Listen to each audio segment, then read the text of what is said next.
Machiavel apparaît comme une figure fascinante au cœur de la Renaissance italienne, une période de redécouverte culturelle et de rupture avec les anciennes traditions médiévales. Imaginez la scène. La découverte de l'Amérique en 1492 annonce la fin du Moyen Âge et l'aube de la modernité. C'est dans ce même contexte, en 1469, que naît à Florence Niccolò Machiavel, un homme au caractère audacieux, parfaitement en phase avec son époque. Observant la chute des croyances religieuses traditionnelles et la remise en question de l'autorité transcendante, il commence à réfléchir au véritable rôle du pouvoir et de la politique. C'est une époque de changement, et Machiavel est prêt à défier tout ce que ses prédécesseurs prenaient pour acquis. Avec Le Prince, Machiavel propose un nouveau type de guide politique qui se détache de la morale religieuse et se fonde sur une compréhension pragmatique de la réalité humaine. Il voit la politique non comme un outil pour le bien, mais comme un domaine de stratégie et de survie.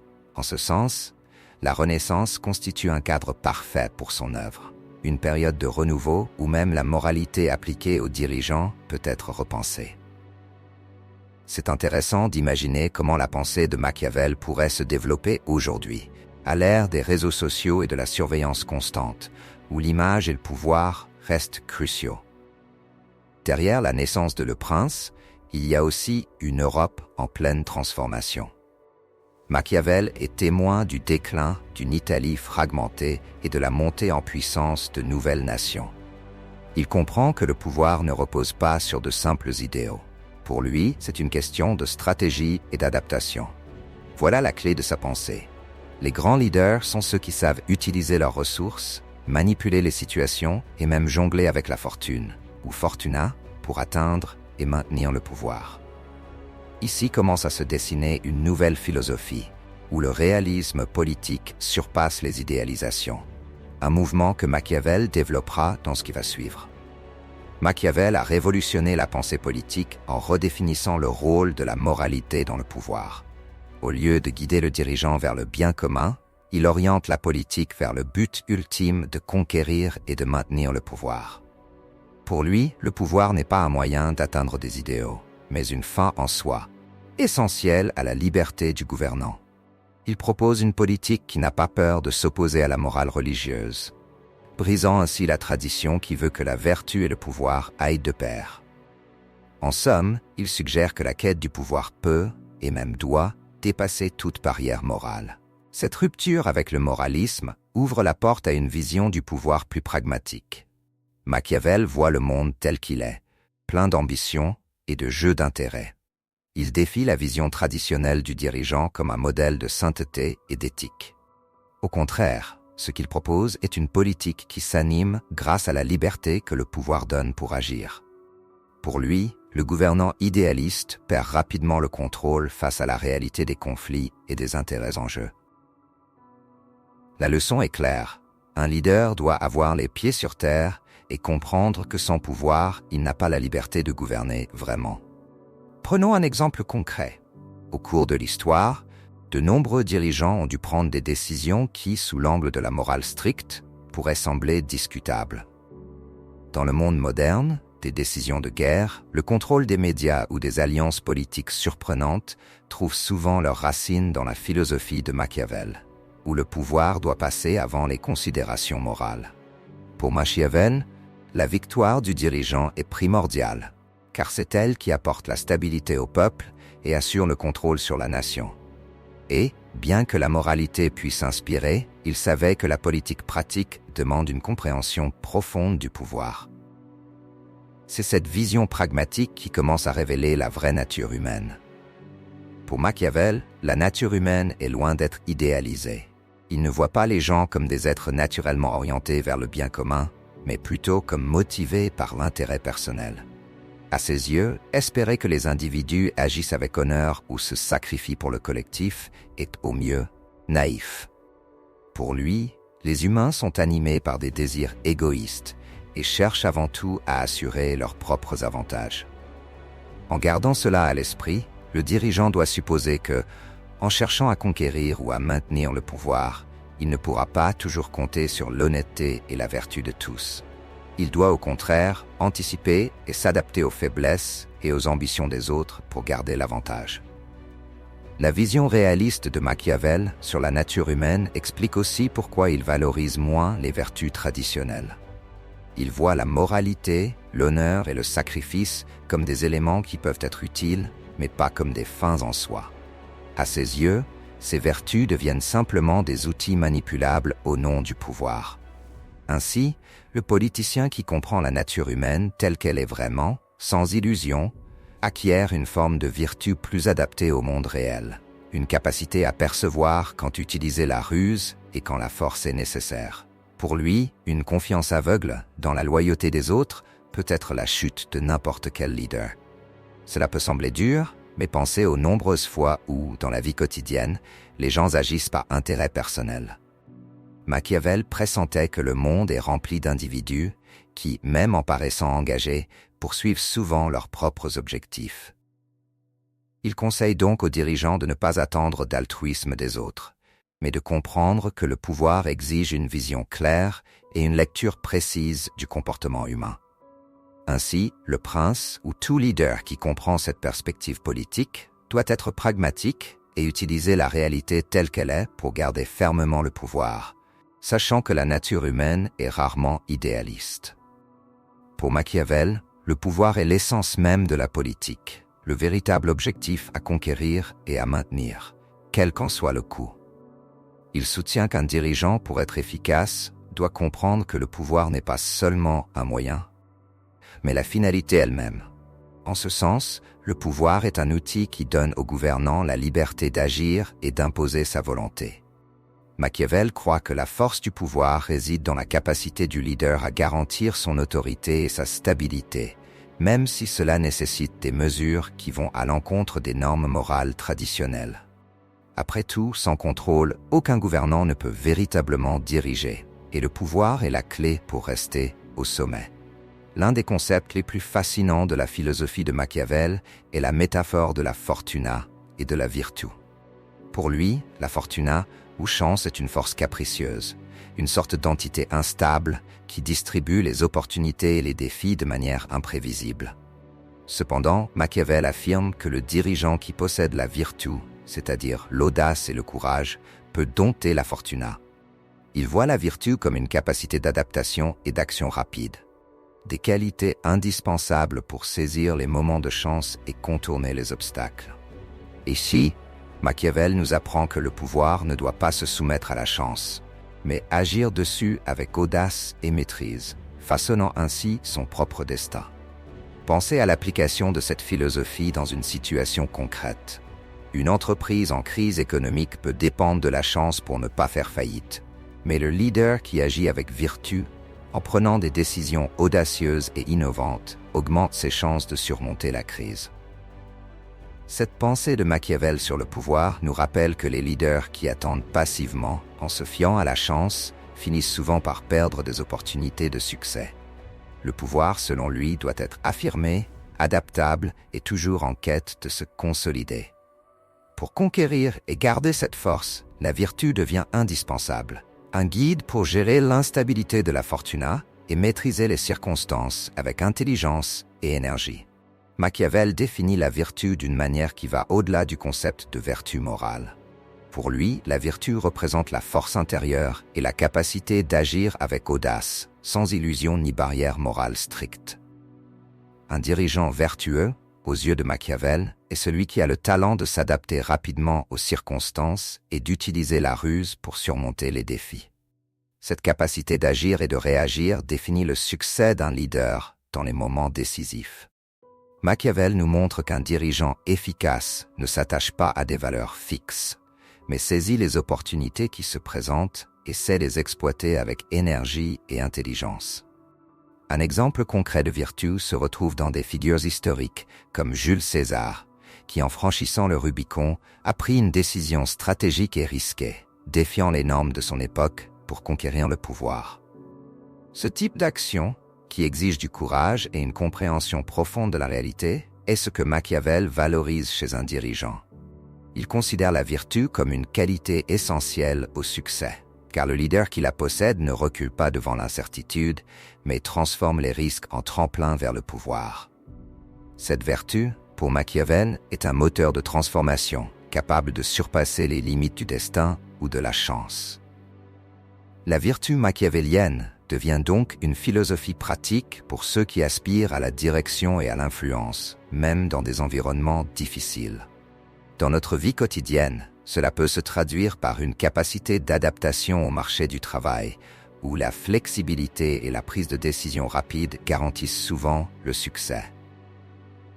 Machiavel enseigne que la vertu n'est pas seulement un concept politique, mais une qualité personnelle que chacun peut cultiver en poursuivant des objectifs audacieux et en affrontant l'incertitude avec courage. Ainsi, le leader qui pratique la vertu façonne son propre destin, montrant que le pouvoir n'est pas un cadeau de la fortuna, mais une conquête pour ceux qui osent et agissent. Machiavel observe que le pouvoir politique exige une compréhension de la rationalité et de la manipulation. Pour lui, le peuple est souvent guidé davantage par l'émotion que par la raison, ce qui le rend facilement manipulable par un dirigeant astucieux. C'est cette perception qui permet aux leaders habiles de créer une connexion avec les masses, en utilisant des idées simples et des promesses directes, souvent illusoires. La rationalité, ici, ne vise pas à rechercher la vérité, mais à comprendre comment utiliser les croyances et les émotions collectives au service du pouvoir. Il révèle qu'en maîtrisant cette dynamique, le leader devient expert en guidant le comportement collectif, renforçant ainsi son contrôle. En plus de la rationalité, Machiavel reconnaît le rôle essentiel de la richesse comme un soutien au pouvoir. Pour lui, la prospérité financière n'est pas seulement un avantage, c'est une base qui offre stabilité et soutien pour maintenir l'autorité. Les dirigeants qui détiennent des richesses ou qui savent comment les exploiter disposent des ressources nécessaires pour la défense, l'expansion et la gestion efficace de leur territoire. Dans des contextes modernes, on peut observer cette idée dans les grandes puissances économiques, où la richesse permet non seulement l'influence interne, mais aussi une position dominante sur la scène mondiale. La leçon machiavélienne est claire. Le pouvoir a besoin d'un soutien financier pour être solide et durable. Cette vision pragmatique de Machiavel offre un parallèle intéressant pour quiconque cherche à influencer son entourage. Dans notre contexte, la rationalité et la maîtrise financière sont des piliers non seulement dans le monde politique, mais aussi dans la vie personnelle et professionnelle. Machiavel suggère qu'en développant une lecture rationnelle des environnements et en investissant dans la stabilité financière, chacun peut renforcer sa position et augmenter son influence. Savoir gérer ses ressources et faire face à l'irrationalité humaine sont donc des compétences indispensables pour ceux qui souhaitent se démarquer où qu'ils soient. Et cette construction de pouvoir, rationnelle et stable, n'est qu'un des nombreux aspects du leadership selon Machiavel. Pour Machiavel, un véritable leader doit maîtriser à la fois la ruse et la force, deux qualités essentielles pour garder le contrôle et assurer la stabilité. Il suggère que le dirigeant doit être à la fois le renard et le lion. Le renard pour détecter les pièges et le lion pour éloigner les ennemis. Cette dualité entre ruse et force est un jeu d'équilibre où le prince, ou tout leader, doit savoir manipuler et intimider en fonction de ce que la situation exige. Machiavel comprend que la force brute n'est pas toujours la meilleure réponse. Dans de nombreux cas, l'intelligence et la stratégie sont les clés pour surmonter les obstacles sans confrontation directe. Pensez aux figures qui utilisent la diplomatie pour résoudre des conflits et éviter le recours à la force, en gardant un air amical, mais prêt à agir fermement si nécessaire. Un leader possédant cette qualité est capable de bâtir des alliances, de manœuvrer les adversaires et d'atteindre ses objectifs de façon moins conflictuelle. Cependant, lorsque la manipulation et la diplomatie échouent, Machiavel affirme que la force doit être utilisée de manière décisive, sans hésitation. C'est alors que le dirigeant doit montrer son autorité pour préserver l'ordre, même s'il doit prendre des mesures sévères. Pour Machiavel, l'usage de la force est aussi légitime que la manipulation, à condition que les deux servent l'objectif de garder le pouvoir. Ce concept de ruse et de force peut aussi s'appliquer dans des situations de la vie quotidienne. ou équilibrer la persuasion avec une posture assertive peut donner de meilleurs résultats qu'un style unique. Par exemple, dans des négociations de travail ou des conflits personnels, celui qui combine la ruse pour éviter les conflits et la force pour s'imposer quand nécessaire démontre une efficacité en leadership. Machiavel nous enseigne qu'il ne s'agit pas de choisir entre être fort ou astucieux, mais d'apprendre à combiner ses qualités selon le contexte. Un leader complet, selon lui, est celui qui sait quand être renard et quand être lion, cherchant toujours à garder le contrôle et à garantir sa place avec intelligence et puissance. Pour Machiavel, le conflit n'est pas un problème à éliminer, mais un moteur essentiel de la stabilité politique. Il voit la politique comme un terrain de rivalité entre différents intérêts. Et c'est précisément cette tension qui maintient la société en équilibre. Plutôt que de rechercher une paix absolue qui pourrait mener à la stagnation, il croit que les conflits, lorsqu'ils sont contrôlés, créent un environnement où l'autorité et l'ordre sont renforcés. C'est comme un feu qui, maîtrisé, réchauffe et éclaire, mais qui, s'il s'éteint, laisse tout dans l'obscurité. Machiavel nous apprend ainsi que le conflit interne est un élément essentiel d'un leadership sain. Un exemple de cette vision est la dynamique même entre les grands et le peuple. Comme il le décrit, Machiavel observe que la rivalité entre les élites et les classes populaires permet aux dirigeants d'arbitrer et d'équilibrer le pouvoir entre ces groupes. C'est dans l'opposition des intérêts que le leader trouve l'opportunité d'intervenir et de renforcer sa position, en utilisant les tensions pour rester pertinent et nécessaire.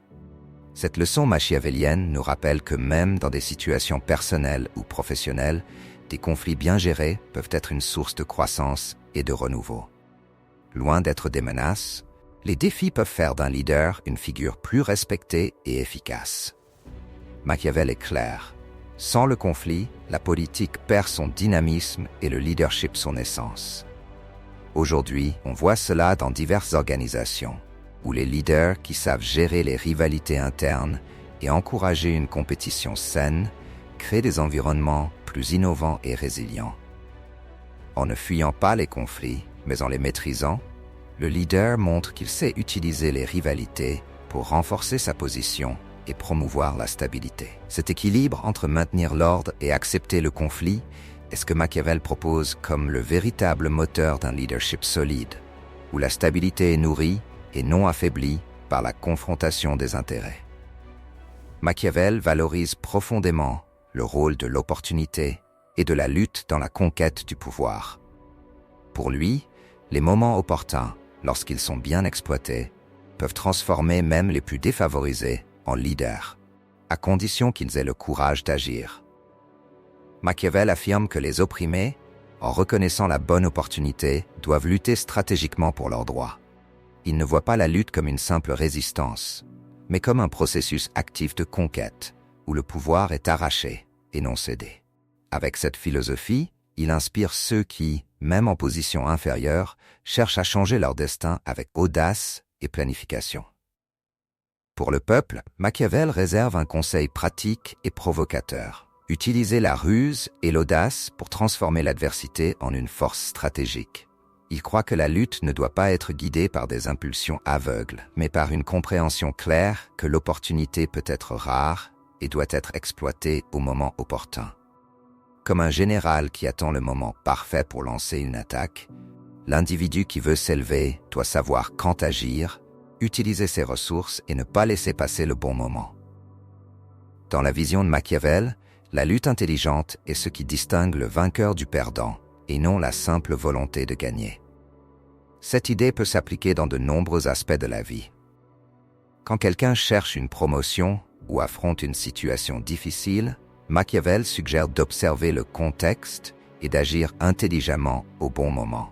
Plutôt que d'attendre simplement un coup de chance, il propose l'action stratégique, l'observation de l'environnement et la détermination à réussir. C'est cette combinaison de lutte et d'opportunité qu'il considère comme le véritable moteur pour transformer la réalité. Et avec cette philosophie, il ouvre la voie à une compréhension du pouvoir qui exige plus que la force. Elle demande vision, patience et capacité à agir lorsque la chance se présente. Machiavel est connu pour son approche réaliste, une vision pratique et sans illusion de la nature humaine. Il considère que la moralité est un outil politique, quelque chose qui peut être utilisé pour conquérir et maintenir le pouvoir, mais pas comme une fin en soi. Selon son analyse, la vérité et la justice, bien qu'attirantes, ne sont pas les moteurs qui poussent les gens à agir. Pour lui, le pouvoir est le véritable objectif, et ceux qui comprennent cette dynamique sont capables de modeler la réalité à leur avantage. Machiavel nous enseigne ainsi que le leader doit voir le monde tel qu'il est, et non comme il aimerait qu'il soit. Cette réalité effective est ce qui rend Machiavel unique. Il comprend que le leader doit voir au-delà des apparences et des attentes morales imposées par la société. Au lieu de se guider par des concepts idéalistes, il recommande une analyse froide et stratégique des circonstances réelles, même si cela implique d'agir contre les normes morales conventionnelles. Un leader efficace, selon Machiavel, est celui qui sait prendre des décisions difficiles et, si nécessaire, trompeuses pour garantir le succès. Cette vision pragmatique nous invite à réfléchir sur combien de fois dans la vie quotidienne, agir avec réalisme et stratégie peut être plus efficace que de suivre des règles strictes. Machiavel conclut avec une leçon percutante. La victoire appartient à ceux qui savent appliquer la vertu en fonction de la réalité qui les entoure. Il avertit que le monde ne récompense pas ceux qui vivent uniquement dans l'illusion d'une réalité idéale. Il faut agir avec les pieds sur terre et l'esprit affûté. Dans des situations personnelles ou professionnelles, cette réalité effective nous rappelle que le succès revient à ceux qui sont capables de voir la situation telle qu'elle est vraiment, sans romantisme. En proposant ce regard direct sur la nature humaine, Machiavel laisse une marque définitive sur l'essence du pouvoir, qui n'est ni pure ni simple, mais incontestablement réelle.